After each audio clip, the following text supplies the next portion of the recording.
welcome. I'm Carmen here from Gorgias, and this is CX Lounge, an intimate conversation with 5 of the leading voices in customer experience. Collectively, they represent a small but growing group of professionals who are advocating for the customer. And today we turn the spotlight on them to learn more about what they've learned, where CX is headed, and all the spicy takes along the way. Enjoy. I'm going to open with a question for everyone, which is, how do you speak about your work and explain your career when you are talking to people who are outside of the CX, D2C, e-com bubble? I would say most of you have sort of niche positions, and we're curious how you describe that to people. I can start. When it's my mom, I always say, when you call companies and you yell, you're yelling at me. When you're really rude on the review, we read that. I feel like it's easier than it has been. It's it's customer service, but we care. It's customer service, but it's real, and we actually give a shit and review what you say and try to do something with it. And then my mom just says, nice, whatever, okay, do you want dinner? Yeah. So what about you, Ren? I think it probably depends who I'm talking to. I think I usually go pretty basic. I head up customer service for an e-commerce company, depending on the audience, or bidet, if I think they'll know what that is. And sometimes they don't ask, but the people that do ask, then it'll usually wait, bidet? Oh, and then it goes into a lot of questions about plumbing and pooping, and it just is, slippery slope. Yeah.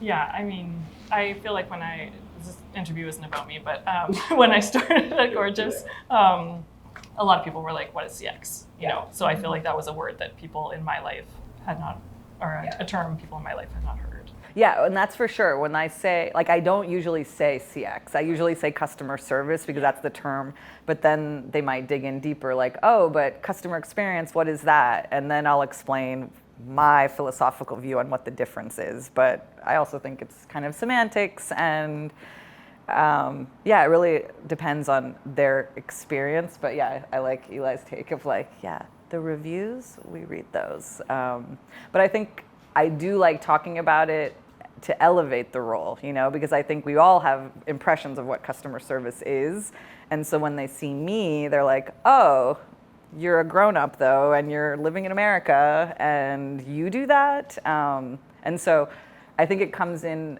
more often, when I'm in a store, and I see somebody fumbling with the cash register, and their boss coming down on them oh, I've already trained you on this, and I'll be like, oh, I work in customer service too. I totally relate. Tech never works when it should, and then it's this connection point, but what they're doing is the same as what I'm doing. It's just a little bit different with different tools. Yeah.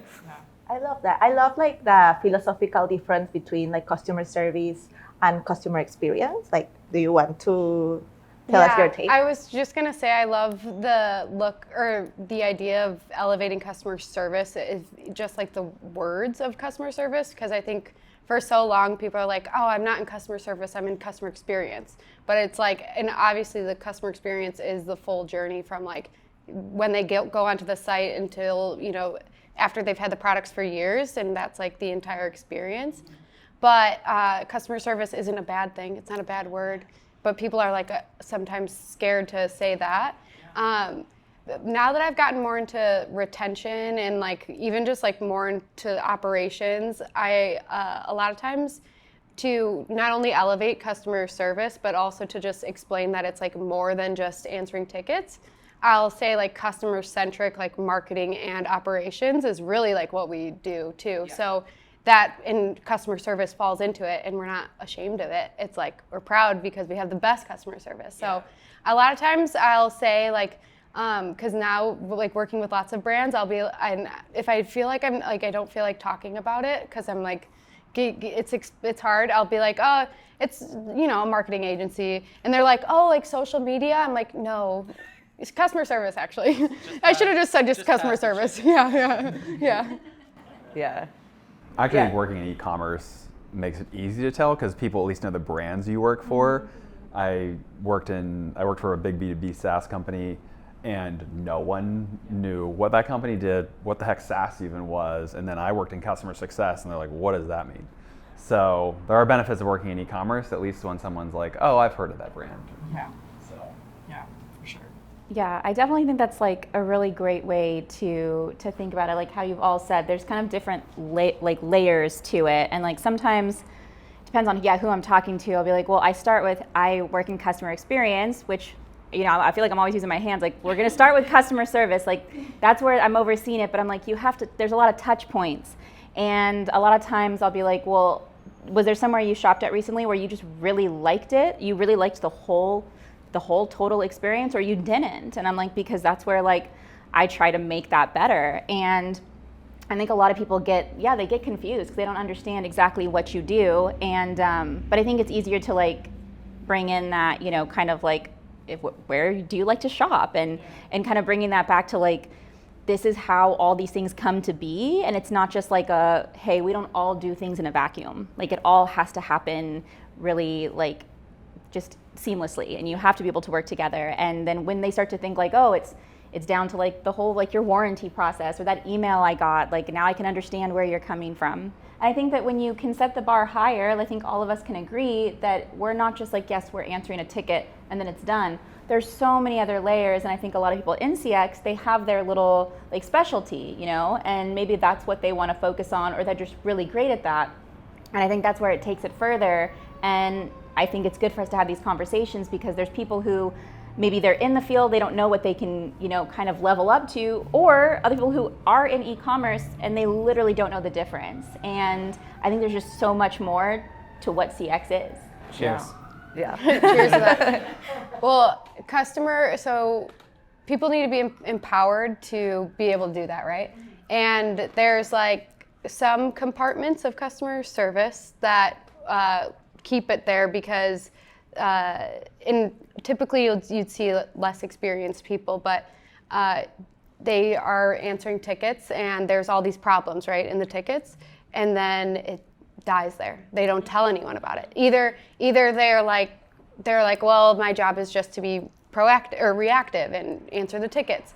And so like if I look at someone who says they're in customer experience, but then you look at their inbox and there's all these problems with and nobody else knows about it in the company, that's not customer experience. That's just a $20,000 pay raise. Yeah, and that is a cost center. Yeah. So when people say like customer service is a cost center, that's what the problem is. But if you fix the problems, it becomes the opposite of a cost center. So yeah.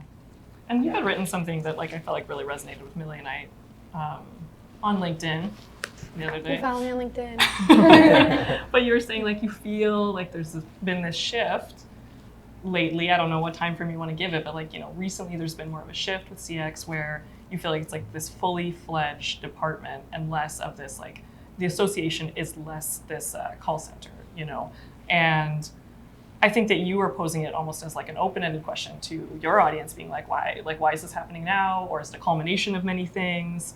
And something, one of the questions we wrote down for you as a group was about how, like, all of you travel to speak about CX. You go to conferences, you have various kinds of roundtable discussions and whatnot. And I'm kind of curious, like, how do you think about your relationship to, like, not just the company or the agency that you work for, but more like the CX community as a whole? Like, what is your relationship to it? Is it one of responsibility? Why, and maybe is this why the view of CX is changing? Eli changed my perspective on like community and CX. I could like literally cry thinking about it. Because before I talked to Eli, I was in like, I really was like in a customer service bubble. And like, I don't know if you remember the like first time we talked, but I was like, Jackie. Yeah. Well, you were still at Olipop. Yes. Yeah, and I was like, just kind of like, what else can I do? Because I feel like I'm like, doing everything I can, and my title is just still customer support manager with like getting paid not so great, and like just like feeling very underappreciated. And I talked to you, and you're like, one, get on Twitter, and I'm like, why? That's weird.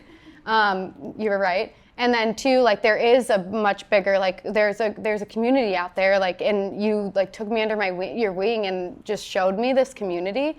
And that's when I posted it on LinkedIn, I'm like, am I just exposed to it now? Because before talking to Eli and like being like exposed to the positivity behind customer service and experience, I felt like nobody appreciated it. And like I didn't even want to tell people what I did because I'm like, at work I feel underappreciated. So like I don't want to tell people what I do because they're gonna look down on me and they don't understand.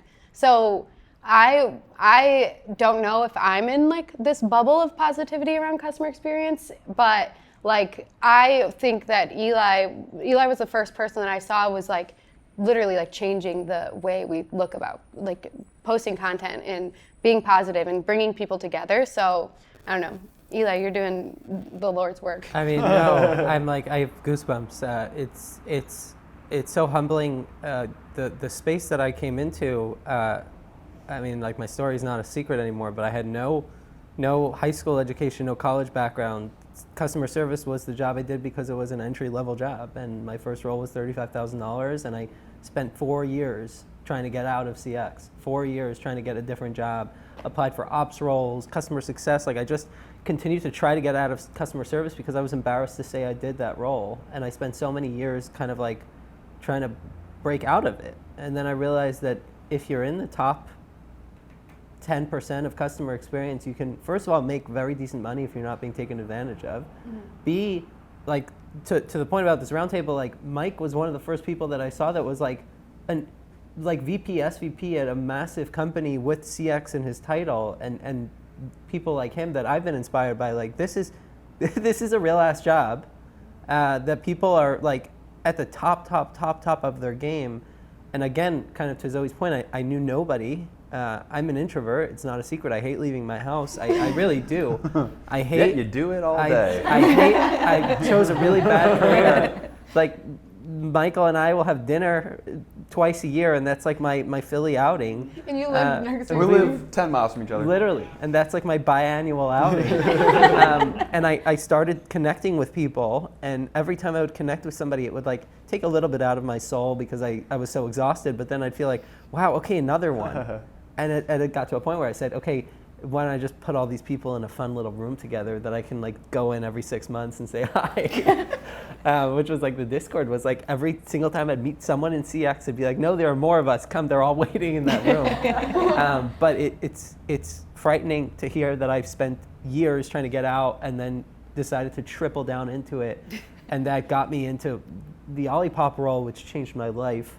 The Jones Road role changed my life, and like the work I've done trying to build a community of people that feel like we don't have anything to prove is like there are thousands of people that are in customer experience with a voice in their head saying like, I have to leave and I have to get like a real job. And there are then people that are making, you know, $100, $200 plus $1,000 at the top of their game. I'm trying to keep people aspirational. People making hundreds of thousands of dollars in CX at the top of their game at top tier companies, walking away with nice exits in this realm. And then there are people thinking like, oh, it's a $35,000 role and I got to get out. So I totally agree with Zoe. Everyone owes Eli a debt of gratitude because Eli was probably the first CX person to build a brand, largely on Twitter, for customer experience. And so, yeah, we're all like indebted to you for that. I think I look at this very differently because I didn't work in e-commerce until I went to Figs. And my first customer service job was retention. Like, it was a subscription-based company. 75% of the contacts we got were customers trying to cancel. We saved them. Every single month, we were retaining millions and millions of dollars of revenue for the business. So like, I always was proud to work in customer service when I first started, I was a director of customer service. Because like, we were just super important to the business. Like, we were the people that knew the product better than most people. It was also like a really fun group, and like everyone was really encouraging, and like, I really felt like the leadership of that company valued it. And then, you know, that was my first startup, and I went to another one, kind of same deal. Like, we viewed member experience there differently because like most people were on a subscription. If they canceled, that was gonna be very impactful for the business. It wasn't until I came to e-commerce that I realized that there was this like kind of a lowly view. Not that I thought we were getting paid, not that I thought like CX people were getting paid like what finance people get paid or anything, but it was this narrative that like all we do is answer where's my order tickets, like never existed to me until I went to e-commerce, and I really hate that narrative. And I think anyone who like encourages it is just doing everyone a disservice. Because if you do it right, and I actually do think there's a big difference between customer service and customer experience, because if you're doing your job right, it is actually making the experience for the employees and the customers better, not just solving their acute problems. And that's how you broaden your impact. You actually have revenue attached to the exercises you do. You make an impact that like doesn't make you question like why you're doing what you're doing. So yeah, I wish everyone would be a little bit more, I don't know, aggressive or like less humble about like the work that we do, because it is very impactful. And if you don't know how to measure that impact, like come talk to me and I'll teach you how to do it, because it's very meaningful.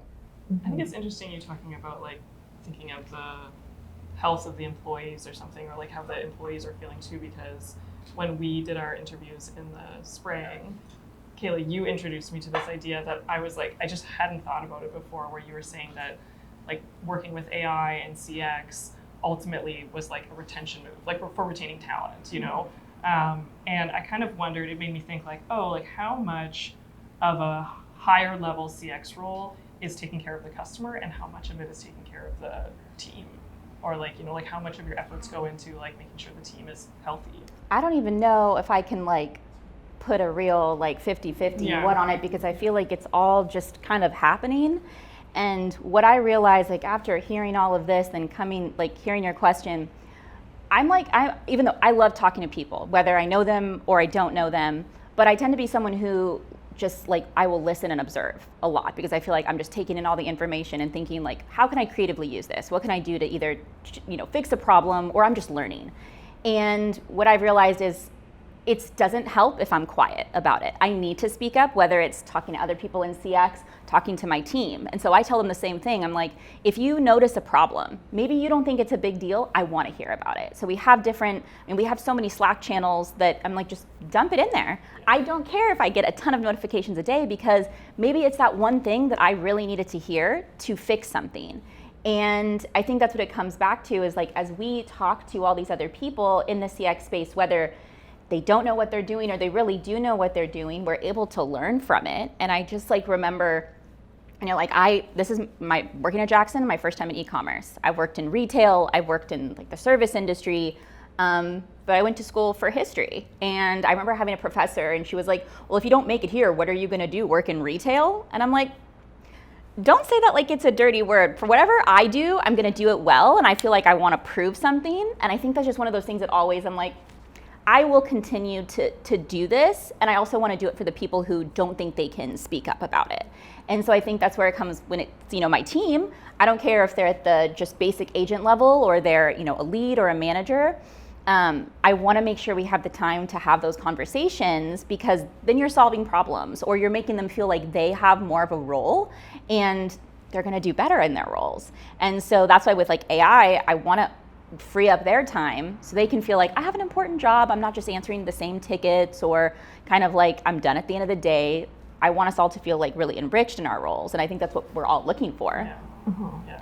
Mm-hmm. Yeah. I think it was something that you had talked about too, Ren, is this like AI is making way for like new kinds of positions. Yeah, I love that you capitalized on the idea that it helps your team and your employees. Like when you have great CX, and that's something that I've always tried to lead with, the idea of like, this is the heart of our company and the heart of our team.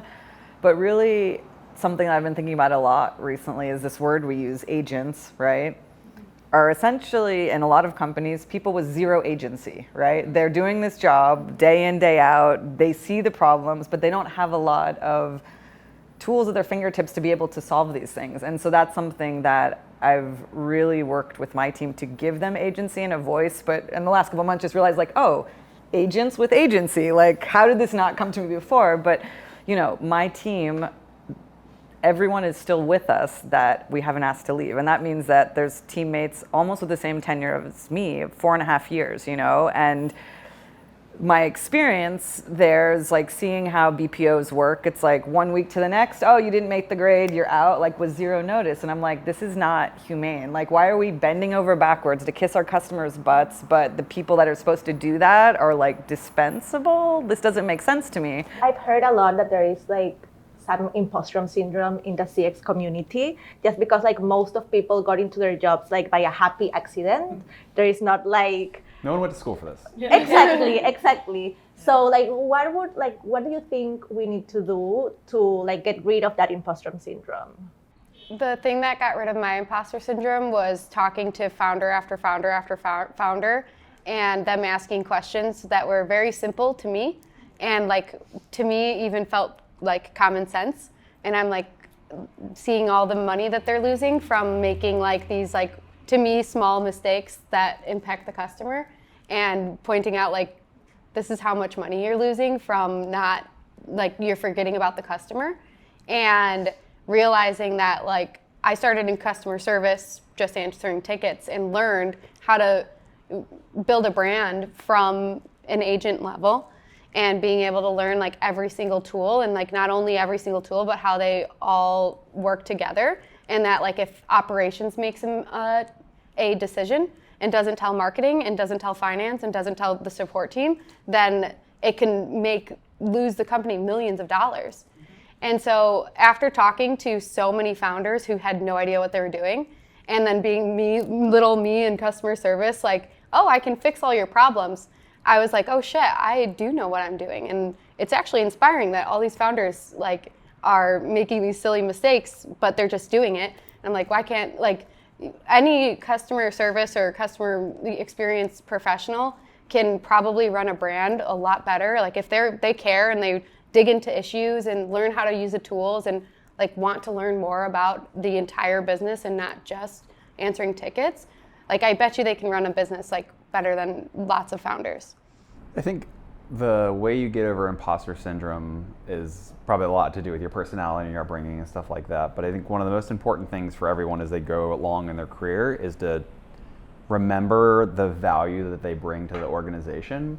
Like an agent or an associate, if we use associate name, is valuable to the organization because they provide a good experience for a customer. They then become a manager or director because they provide values to employees by managing them.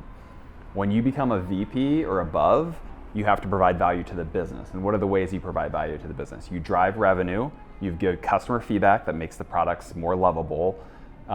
You've got to figure out in your organization, particularly in e-commerce, I think customer feedback is such a big piece, and I think that's one of the ones that most CX leaders could just lean a lot more into, is just being the voice of the customer in their organization, but constantly thinking about like once you get to that senior level, what is the value that you drive to the organization? Because it's not answering tickets, it's not even just being the best manager on your team and people manager anymore. It's what are the business outcomes that you're solely helping drive. Yeah. I don't want to answer this question for them, but I feel like something that all of you do that you haven't said is that like, you know, you build in public, like you're all like, you know, have some sort of presence online. And I think that this really helps to bring legitimacy to these roles and not just legitimacy, but I think like just like awareness and pride. Yeah, and pride. Like, yeah, I mean, I think pride, like we're afraid to sort of like say that word, but I think that it definitely contributes to it. Well, I think what I've observed from afar, that it's hard for me to build a personal brand and build in public because I'm busy building, but it's very admirable. Like all of you guys, every time you post something, it's like, holy shit. But then if you compare it to the tenor in the room of like building a 9-figure business, and like there's this other energy there on the marketing side of like these crazy things that you're like, is that even real? And so it's like, we're like on the humble side. And then it's like, it is learning to be more boastful, but like in a way that's tactful and like supports our roles, but also like, yeah, how do you find your voice in that space? And I think it's kind of hard. And I think sometimes I'm like, when you've got your hands in all the pots in a business, like posting on LinkedIn is like not the thing that you're necessarily thinking about. It's like, oh, it's important to uplift this whole category, but also I'm too busy building, but where is finding this authentic voice? Because it seems like if you're a marketer, it's okay to speak like that.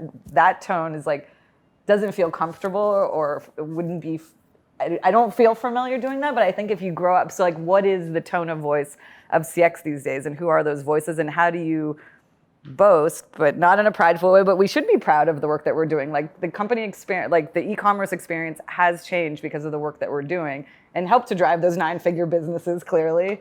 But how can you, this is a question for the group. No, I'm so glad you brought that up because sometimes I won't post things because I'm like, I didn't do them alone. Right, yeah. So it's like, and sometimes even just like the copywriting of like me and my team is like hard to even just, and I'll like give up because I'm like, well, it wasn't just the customer experience team, but like it was all of us working collaboratively. And then I'm like, I don't want to take credit for all of that. And it'll like prevent me from posting because I'm like, I don't want to brag about something that I can uplift my team and everything, but it is a weird feeling sometimes. It's kind of easy. So number 1, disassociate. Don't give a fuck. Yeah. Don't care very deeply because nobody else does. Yeah. For me, I have imposter syndrome every day, so 0 tips. I every single day. I haven't figured it out yet. But for me, I realized early that as good of a job as you'll ever do, nobody outside of the 4 walls will know. And as much as you'll get a great interview, you will never be able to legitimately sing your praises the way other people will. The only way other people know is what you tell them. As I've started to work with founders in my consultancy, is they're all worried about this. They all are constantly worried about their customer experience. They don't feel like it's in a good place. They know they don't have any expertise in this area because, of course, like they're focused on other things. Like, no, I think very few founders probably started a business because they were great at CX. They started it because they had an idea for a product.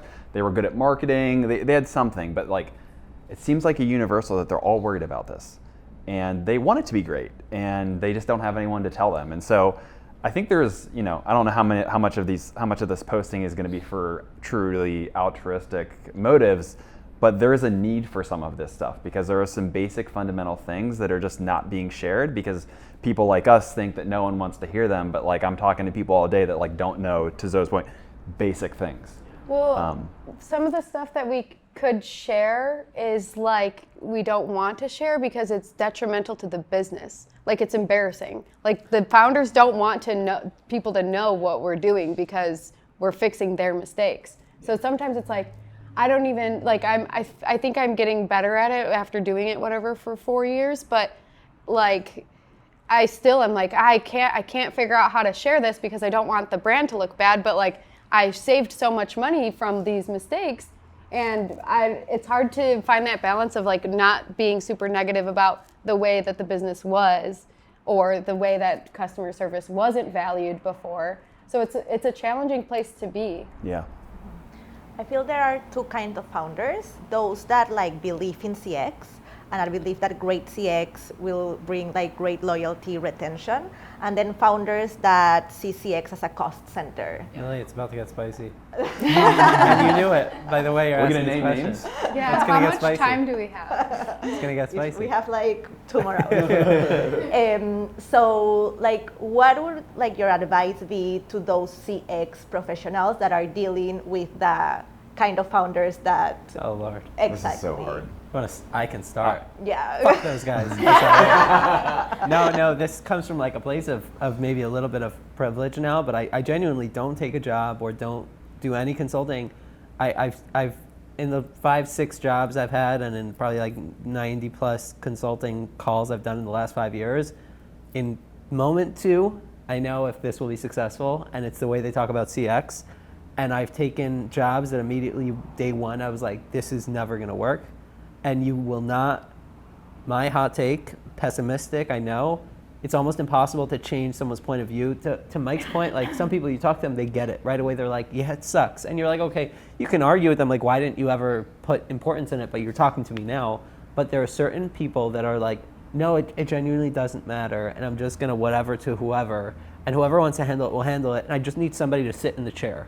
And you will just hate yourself if you take a job at that company and my hot take is you just founder number 2, you won't change them and let their business suffer long term because they realize that LTV is a metric that can be impacted by CX, and let them hire agency after agency after agency to spend a lot of money on Facebook ads till Facebook turns the dial. Then they'll go to Snapchat, and eventually their business will die because nobody buys the product with a shitty experience more than once.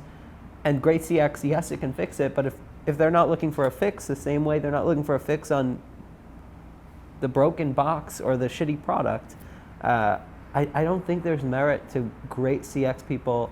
And the amount of people that I've met in the last 5 years that hate CX because they've worked at these companies, it's doing terrible things for I've met CXers that have left CX and will never touch CX again because they worked at a company that didn't value it but put them in that chair. And it's detrimental, in my opinion, to the industry. Is like these, and they're, to everyone's point here, there aren't that many businesses that are still thinking this way, but the ones that are, it's just like, let them use the bleep software that's $5 a year, and let them use the bleep agency that's super cheap and wherever, and let them run it to the bottom. And how they're willing to just change just to keep like Every that week. cost to the minimum. I had a speaking engagement last week, and I got up there and told all of these stories for 40 minutes about all these amazing things you can do for customers and for community, and I think I did a pretty good job. It was fun. It was really exciting. And I knew as soon as I ended that talk, the first question I was going to get was from someone at one of those companies. And lo and behold, hand goes up. Guy asks me, "What do you do when you work at a company where they don't see the value in these types of things?" Quit your job. And I told him, I'm like, I have a lot of sympathy for you because I've never worked there, because I've never worked at a company like that, because I will not work at a company like that. To Eli's point, like I will screen for that right away. And if that is the game that you're playing as a business owner, your product is going to go to zero because you're never going to know why people love it. You're never going to know why people hate it. And like it's a slow walk to death. And yeah, I think there's just not a whole lot of things you can do to change people's mind. I do think you can take someone who's curious about it and show them a world that they never knew possible, particularly on the people side. I think that's the one that's the most rewarding, is to show someone that like you can hire great, smart, intelligent, creative people that will make you proud to have someone contact your CX team. But the businesses that don't see it, or they just think it's labor arbitrage. Like, you do this for $10 an hour, can I do it for $5 an hour? It's a slow walk to death. I told you it was going to get spicy. It is. I'm loving this. I have this kind of like want and challenge, which is like the opposite of being able to like prove You have to too much love in your heart. well, yeah. Right. No, I know. Yeah, it's a problem. It's pretty stressful. No, yeah, like I'm a fixer. I'm like, no, like you don't get it right now. I can but convince you. when you in a year when you're losing so much money from acting like that and misbehaving, then then I'll show you, because you're going to be begging for real CX help. Love it. And it's really rewarding to just kind of like sit back and not be like, I told you so, but I told you so. But it's really frustrating, and I'm interested to hear this group's opinion on this. But it's so easy to prove our worth and customer experience worth when so much shit is broken. But like, if you set a company up for success from day one and you don't have problems, then it's hard for brands to even understand like the value in just doing things right in the first place. But it's so easy to go in and be like, okay, you have all these broken things, and these are all the areas for opportunity for revenue or operational efficiencies and cost savings and this and that and the other. But like, it's really hard to, well, I guess you could look at all of these companies and what happens if you don't do that. But for a founder who doesn't have like experience of messing them up, they don't really know, they don't understand. So yeah, I kind of am like a fixer. I'm like, okay, I want to make like little case studies out of all of you founder number twos. Yeah.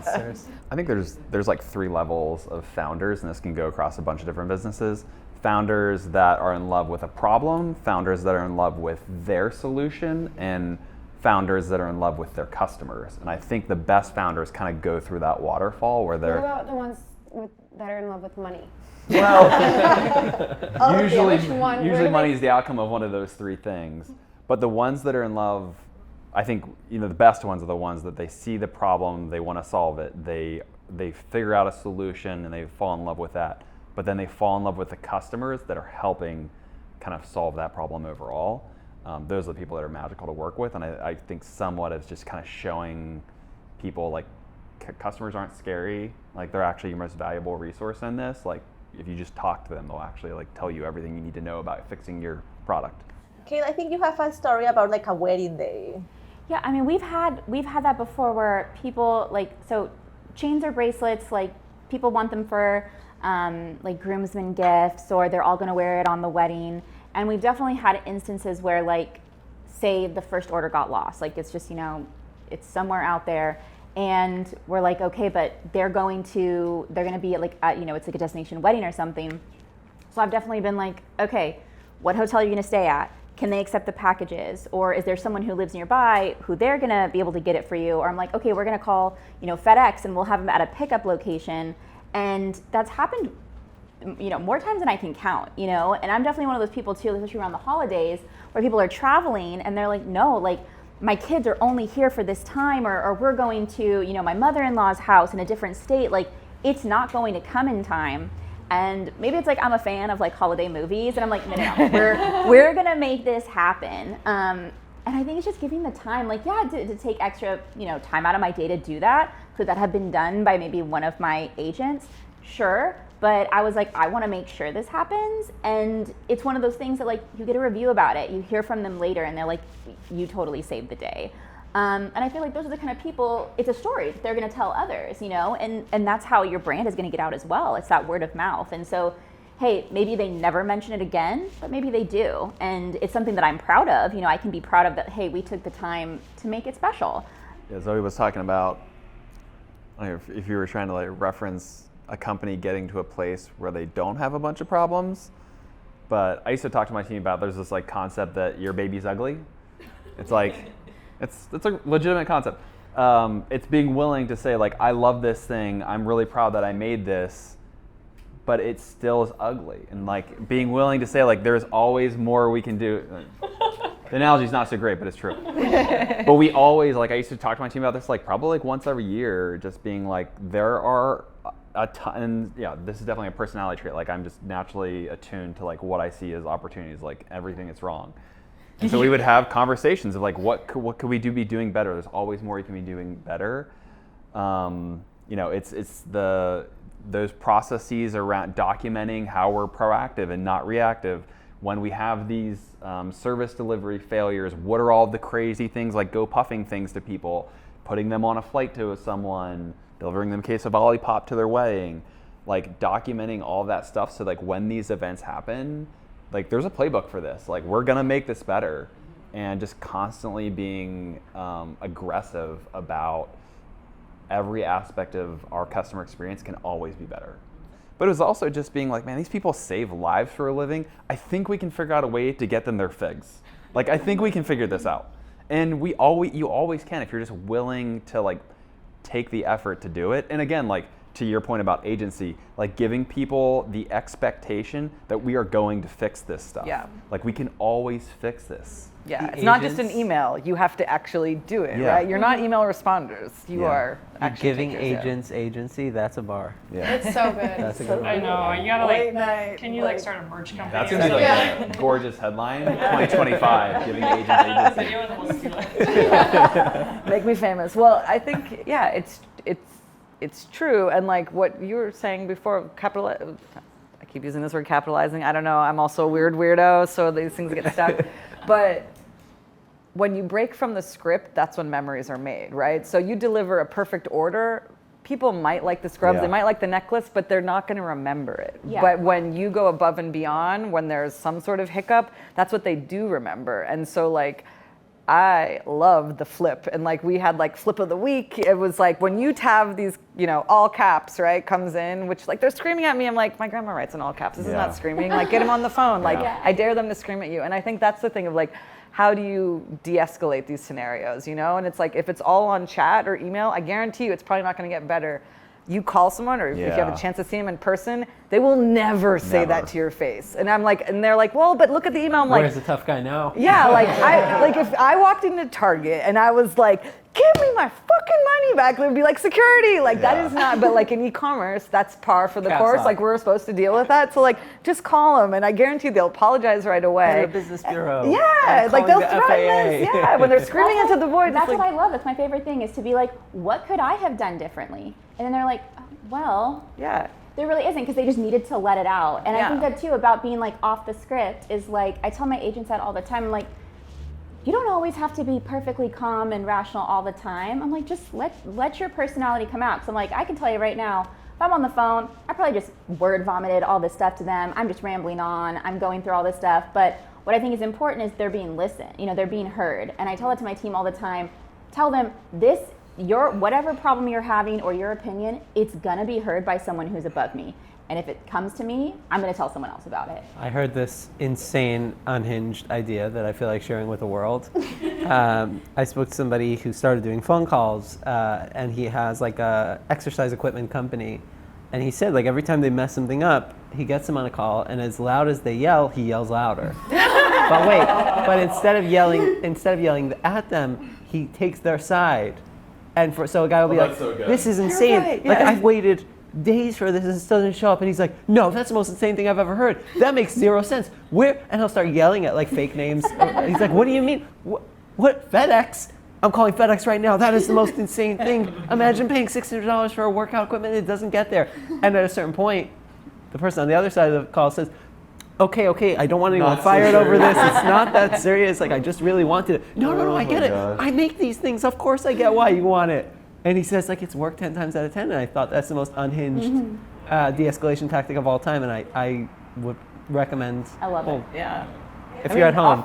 Oftentimes just leveling with people, like, where is your Southwestern office? Like, we're a 30-person company. Wait, what? And it's like, or Yeah. we make mistakes too. We're just humans. Like, oh my God, I'm so glad you caught that. Like, sharing vulnerabilities, like, really, like, you were the only person that saw this. Like, thank you so much. Like, you saved our little local company. And it's like, oh, I thought you were this big faceless conglomerate. And it's like, not that that doesn't happen, but I think when you can, just level with people, like, Most Isn't it- e-commerce companies are much smaller than you think. there's like two And people. yeah, just and- reminding them, it's like, look, this is not as big as you think. But it isn't is. it the worst when it's the opposite, where you call up a company and you're like, no, this is insane. Like, I spent $100 for a t-shirt and it still didn't arrive. And then they answer back in this monotone, like, we're so sorry for your whatever, UPS. And you're like, Let me talk to the founder. can you scream back at me? Give me something. Give me emotion. Take accountability. Say, like, I'm so sorry. Take any accountability other than blaming it on FedEx. It's not FedEx's fault. You waited a week to ship it. Yeah.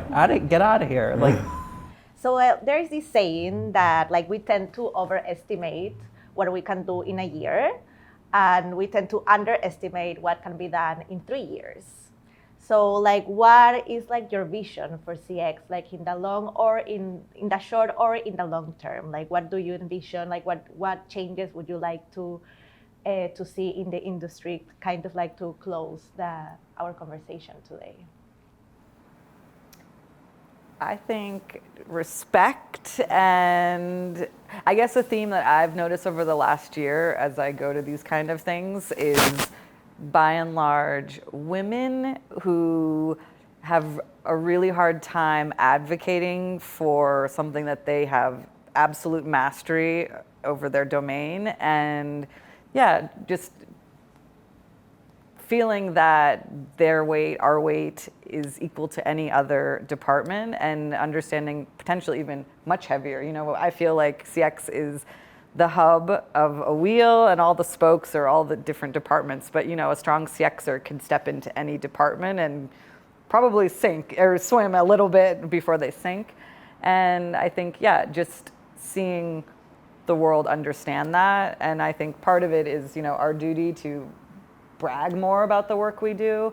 But I think, to be in a place that feels more equitable, that people don't want to jump to finance or marketing roles because they decided they want to have kids, and like it feels pretty inequitable right now. And maybe I'm on the older end of the spectrum too, but I think as I'm seeing a lot of really talented people come into the space, I don't want them to get burnt out. I want them to feel like, holy crap, I'm making a difference. Like I grew this business from 50K to 5 million to 50 million, and that was because of the work I did, and that is seen, and it's celebrated.